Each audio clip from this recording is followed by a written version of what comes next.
All right. Good morning, everybody.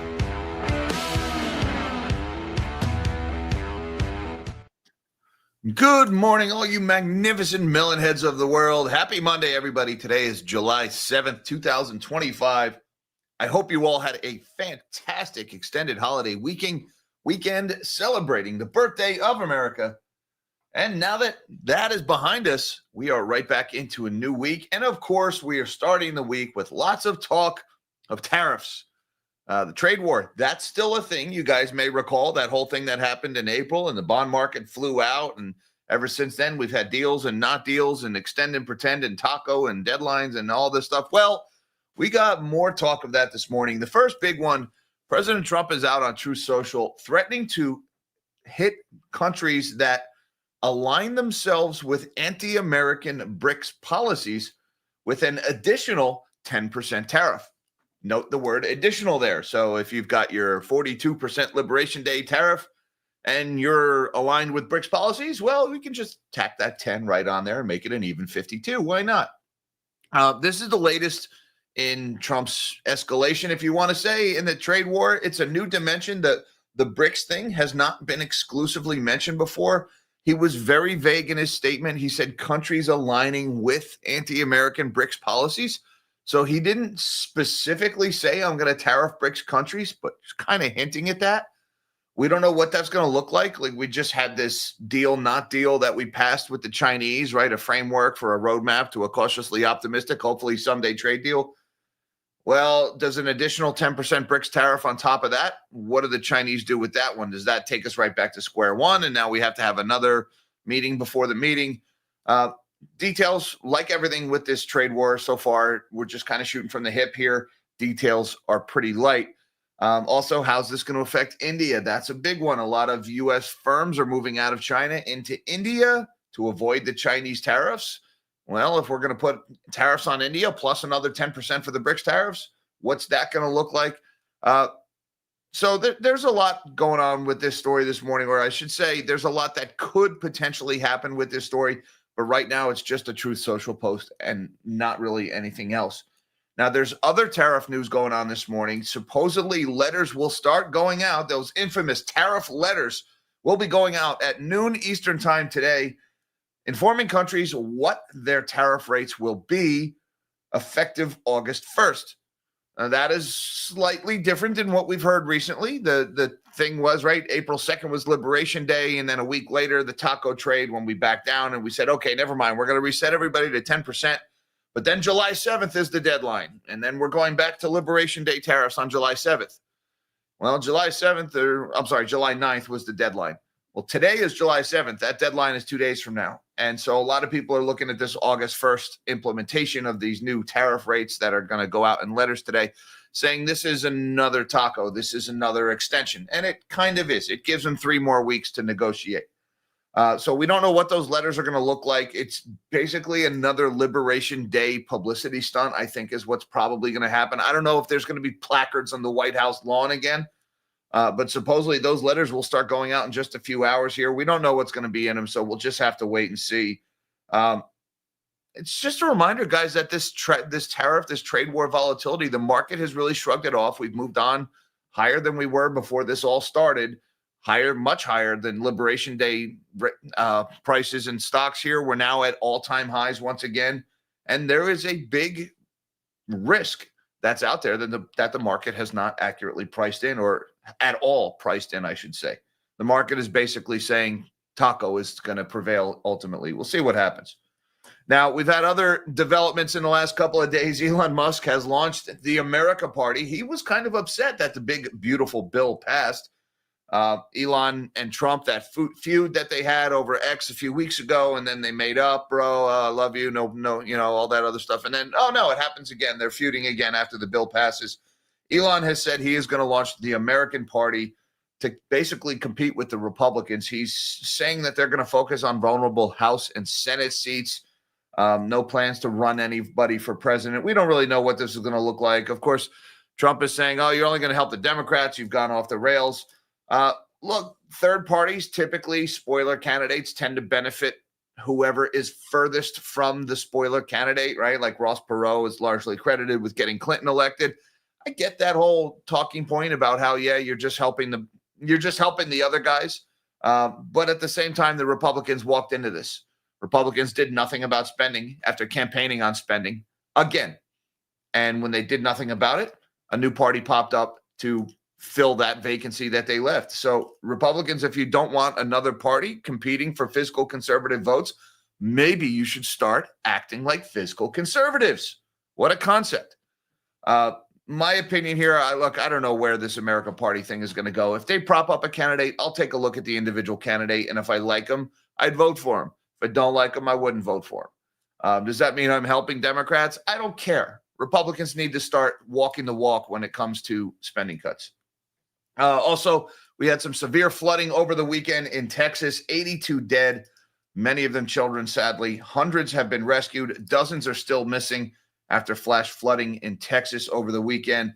We got OPEC Plus has increased their oil production by an even bigger margin than was expected, 548,000 barrels per day of new production. That is after several months of 411,000 barrels per day of production increases when the market thought they were only going to increase by about 100,000 barrels per day. So OPEC is pumping a lot more oil. They're continue to raise those quotas, and oil markets don't seem to care. The price of WTI crude is barely budging this morning. We've got the People's Bank of China. That's the Chinese Fed. They bought gold once again last month. That is the 8th consecutive month that China's central bank was buying gold. The trend of central banks accumulating gold continues.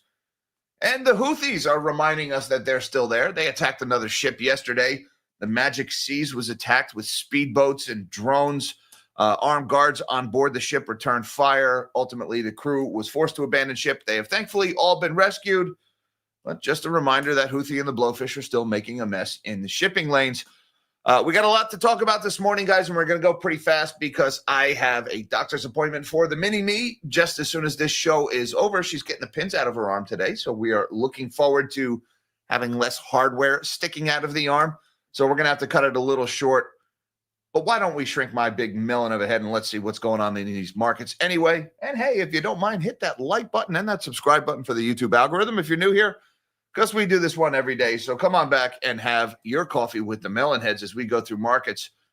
Right now, stocks are down a little bit ahead of the open. We've got the S&P 500 is 25 points in the red, or about 0.41% lower ahead of the opening bell. The Dow is also lower, not quite as much, 103 points in the red here, or about 0.23% lower ahead of the open. And the NASDAQ is leading the way lower here, 118 points to the downside, or about 0.5% lower. So stocks are down pretty much across the board. U.S. dollar, meanwhile, is a little bit stronger this morning, 97.39. That is up by 21 basis points, or 0.22% higher for the dollar. So that'll be putting some downward pressure on asset prices this morning. And the bond market is a little bit of a mixed bag, but note the 10-year starting to move higher a little bit. We got the 30-year Treasury, 4.885. That's up by just under 3 points. The 10-year at 4.362. That is higher by 4.5 points. The 2 years at 3.874. That's actually down a fraction of a point. And look at this move in the T-bills. Is that an accurate print? Why would T-bills, the 1-month Treasury bill, up 7 basis points? Okay, that's a relatively recent mark. Not sure what's going on there with the T-bills here. We know Treasury Secretary Bessent has been issuing a lot more Treasury bills and a lot less of the long-term bonds. Despite all the talk about wanting to term out U.S. debt, he's doing exactly what Yellen did, issuing more short-term stuff to avoid sending interest rates higher on the long end. So I'm not sure what to make of that almost 7 basis points now higher in T-bills. That one kind of caught me off guard this morning. Looking over at the commodities board, we've got gold and silver are both lower this morning. Bit of a sell-off in metals. Spot gold down by $29, or 0.87% lower at $3,307 an ounce. Spot silver, meanwhile, down 69 cents here, 1.87% lower at $36.24. I still like the shiny, however. We've got copper lower by 1%. Platinum is lower by 3% here. Big drop for platinum here, $1,362 after hitting an intraday high of over $1,400 last night. We've got palladium is also lower by 3%. And crude oil here, it's actually higher by 1%, despite a larger than expected production increase from OPEC Plus, $67.26 for August WTI futures. Let's talk about some of these commodity stories here real quick. The oil steadies as Saudi's bet market can absorb OPEC Plus output hike. And right now the market is telling us, yes, we can absorb it. Oil steadied after OPEC Plus decided on a bigger than expected production increase next month, with the group's leadership showing confidence the market can absorb the extra barrels. Brent traded above $68 a barrel, erasing earlier losses. 8 OPEC Plus nations agreed to increase supply by 548,000 barrels per day in August, with another boost expected in September, while Saudi Arabia surprised customers in Asia by ramping up prices for its main crude grade. The Organization of Petroleum Exporting Countries and its allies had announced hikes of 411,000 barrels a day for May, June, and July, already 3 times faster than initially planned, and traders had expected the same for August. But the large increase amplifies a dramatic strategy pivot from years of output restraint to reopening the taps to reclaim market share.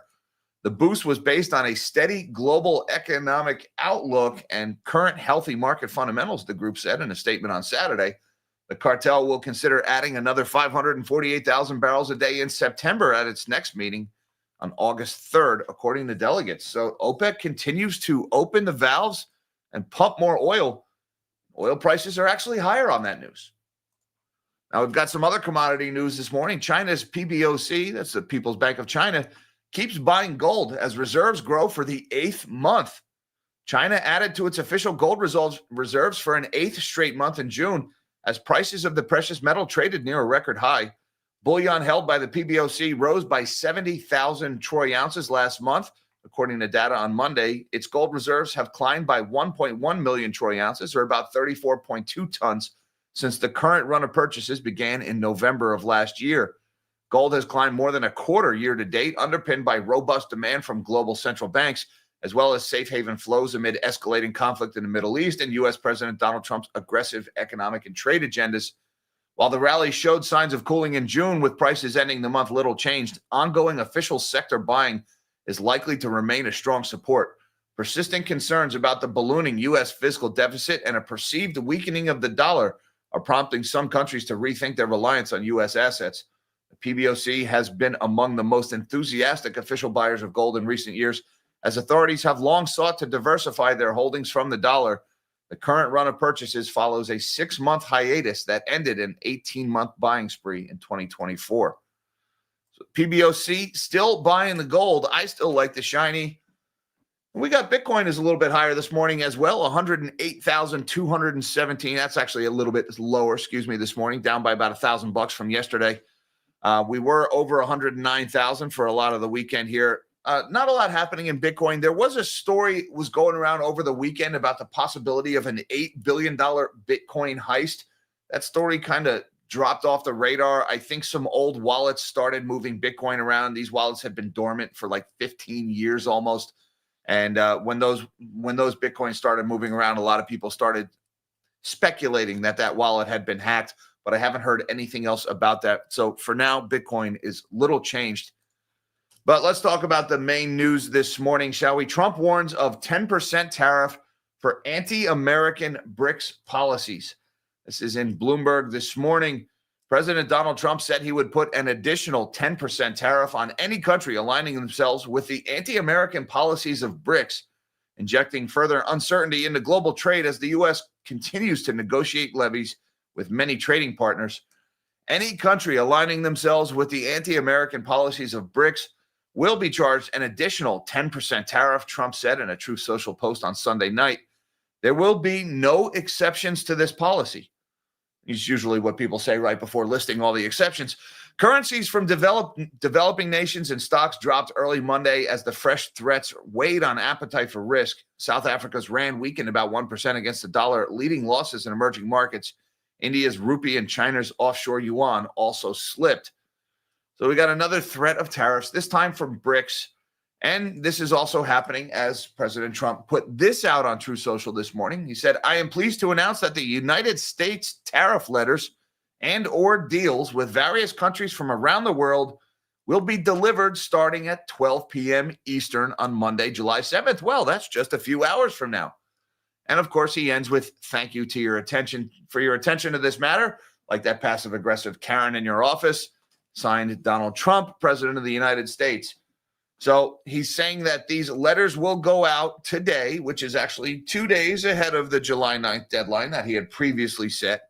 But those letters are going to be informing people what their tariffs will be on August 1st, which is technically 3 weeks after the deadline. So is this a punt? Do they get 3 more weeks to negotiate? Kind of looks like it, doesn't it?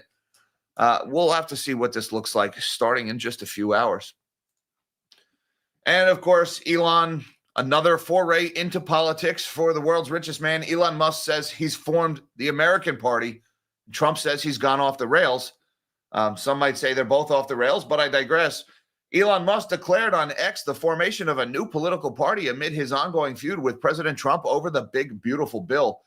Today, the America Party is formed to give you back your freedom, Musk wrote in an X post on Saturday. The Tesla and SpaceX CEO said Friday on his social media platform that one way the new party could work is to focus on winning just a handful of Senate and House seats in districts that could serve as the deciding vote on contentious laws, given the razor-thin legislative margins in Congress. Musk said in an X post on Sunday that while his party may consider backing a candidate for president down the line, its main focus for the next 12 months is on the House and the Senate.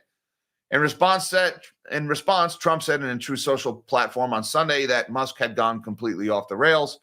He even wants to start a third political party, despite the fact that they have never succeeded in the United States, the president wrote at the start of a lengthy post. Trump went on to imply that Musk was angry because the spending bill eliminated incentives to buy electric cars. That's actually something Elon had suggested during his time with Doge. When asked about the America Party, Treasury Secretary Scott Bessent said in an interview with CNN and State of the Union that on Sunday that the boards of Musk's companies would rather he focus on business than politics. And that's actually kind of accurate, I think, that the boards would rather he focus on business than politics. Take a look at Tesla shares this morning, down 6.7% ahead of the opening bell, off by $21, $294 a share for Tesla. It seems every time Elon does something overtly political, Tesla shareholders end up paying the price for that.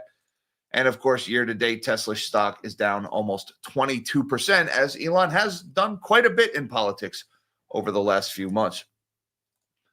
Another one, guys, this is kind of a sad story, but we have to mention it. Texas flood, 82 dead, dozens remain missing.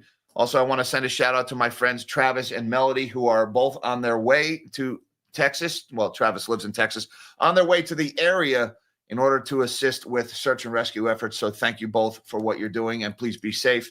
At least 82 people, including 28 children, have been killed in the Central Texas flash floods, but the toll is expected to rise further, state authorities said on Sunday, as more first responders and emergency crews continue to search for survivors, as dozens of people, including at least 10 girls from a summer camp, remain unaccounted for.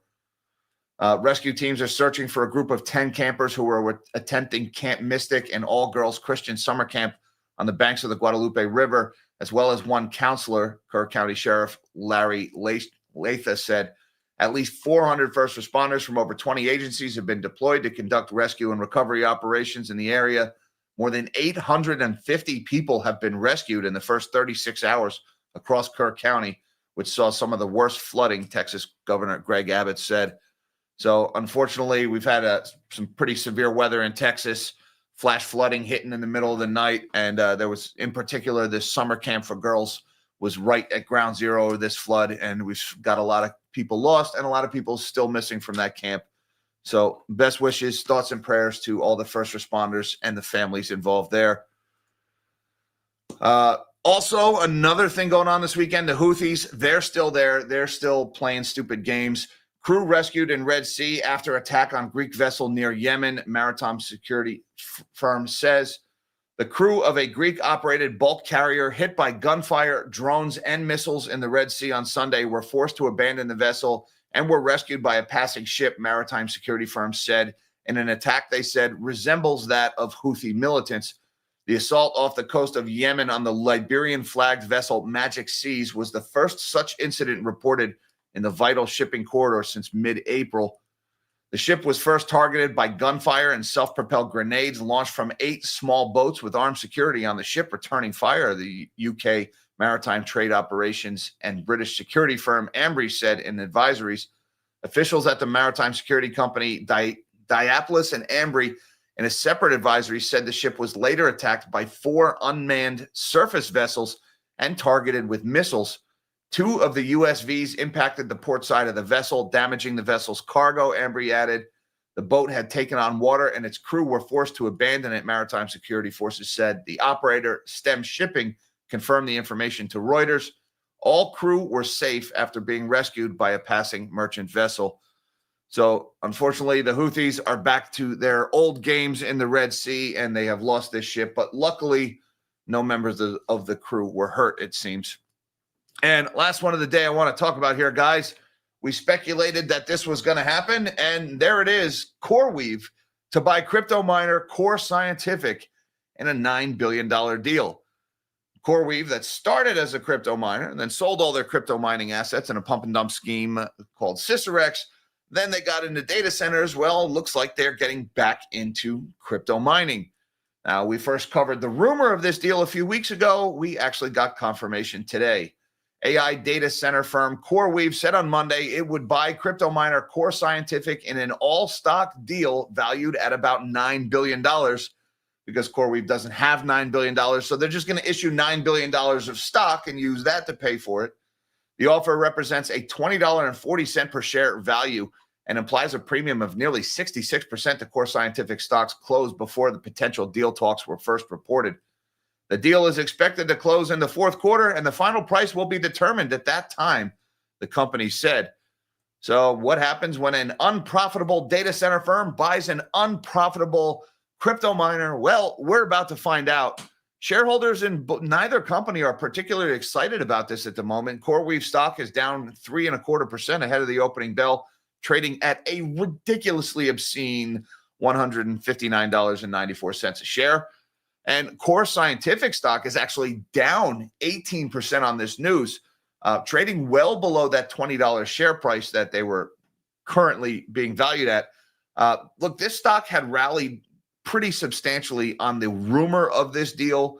And now that they're announcing the closing price, or, at least what the closing price would be at today's share prices, got a little bit of a sell-off here. This is down $3.13 or 17% and change on this news. I'm not particularly fond of either company. You guys may have noticed based on some of my prior work on this channel. Coreweave is a debt time bomb just waiting to explode. There is a mountain of depreciation that's coming here. There's a very good chance this deal never happens, as some of these companies may not even exist by the time they get to this. But for now, Coreweave shares, look, they've been the beneficiary of a short squeeze ever since the company IPO'd. Congratulations if you made money on that company. It's not going to end well in the long run. Let's just put it that way. And I just want to say thank you very much to Robert Feeds the Machine. Thank you, Robert, for supporting the channel. He says, Elon is in a desperate fight against nihilism, tried to fill the God hole with politics and got bit. Now he can't let go. Look, all philosophy aside, I think Elon, look, he's a billionaire, and most of the billionaire class, what they do, they're just feeding their own egos, right? So all that aside, Elon is the only powerful person in the world outside of Rand Paul who actually says a thing about spending cuts and then tries to do it. All right, so Elon gets a lot of hate, like, oh my God, he tried to cut the funding for my Unicorns and Rainbows non-government agency or organization, right? He's the only person who tried to do anything about the fiscal situation in Washington, him and Rand Paul. So I'll be honest with you, I wish Elon luck with the American Party. Do I intend to vote for the American Party? No, maybe. I don't know. I want to see what candidates they put up and what kind of people they are. That being said, somebody needs to do something about spending. The Democrats sure as shit aren't going to do it. And the Republicans, through their actions, have shown us they're not going to do it. Somebody has to do it, which means there needs to be another party. Is that the American Party? Maybe, I hope. I just hope somebody does something about the damn spending before it's too late, because nobody is. That's my general take on the American Party as a whole. Oh, they're going to cut spending? Actually do it? Good. I'll vote for them then, if they actually do it. Thank you, Robert, for feeding the machine. And Chris Bott says, Ice cream money for Mini-Me. Did she have a? Yes, she did have a compound fracture, 2 of them, as a matter of fact. It was a pretty bad break, bud. I don't care to relive that particular period ever again. But she did very well. She's a tough kid. She's missed out on a lot in the first half of summer here because she's got the cast on her arm, can't get it wet. But thank you very much for the good vibes and for supporting the channel. All goes according to plan. If everything looks good today, the metal pin should be coming out of the arm, and we should be getting rid of the old cast, replacing that with a removable cast that maybe gives her a little bit more quality of life. We'll see what happens there. Thanks again, Chris. Alec Orozco, what's going on, Alec? Melonhead member for 1 month. Thank you for supporting the channel. He says, can Trump just not taco so markets can get sane again? Well, he can. Will he? Probably not. He could do that. But the bond market wins. We've seen that over and over again. The bond market gets what the bond market wants. The bond market wanted Trump to taco. Trump tacoed. The bond market wanted the UK prime minister to say, no, we're not going to fire the chancellor of the exchequer. And so he announced that he wasn't going to fire her. At the end of the day, it's going to be the bond market that tells him what to do here. And he's economically saber rattling again. I mean, that's, I guess, what tariffs are, and all this talk about tariffs. It's like economic saber rattling. He's doing a lot of that lately, but what are the actual rates going to be? And then we need the rates to actually go to that level and then actually stay there. And until that happens, it's taco, right? It's just bluster. And right now the market is saying it's all bluster. Through what the market is bidding up and buying here, the market says he's not going to do it. So will he do it? Like I wouldn't sit across from a poker table and bet that Donald Trump is bluffing. I certainly wouldn't do that. But that being said, I also wouldn't try to bluff with the bond market either. I think the bond market wins that one. So we'll see what happens. Thank you, Alec, for supporting the channel. And thank you, everybody, for having your coffee with the Melonheads this morning. As I mentioned, we got to wrap this one up kind of early because I am running out the door to a doctor's appointment. But thank you guys for the super chats and for supporting the channel. Also, thank you to my magnanimous Melonheads on Patreon and YouTube for everything you guys do for the channel. Links down below should you feel so inclined. Don't forget that like button and that subscribe button on the way out for the YouTube algorithm. Hi, Mom. Hi, Dad. Love you guys. Everybody, till next time, live small and dream big.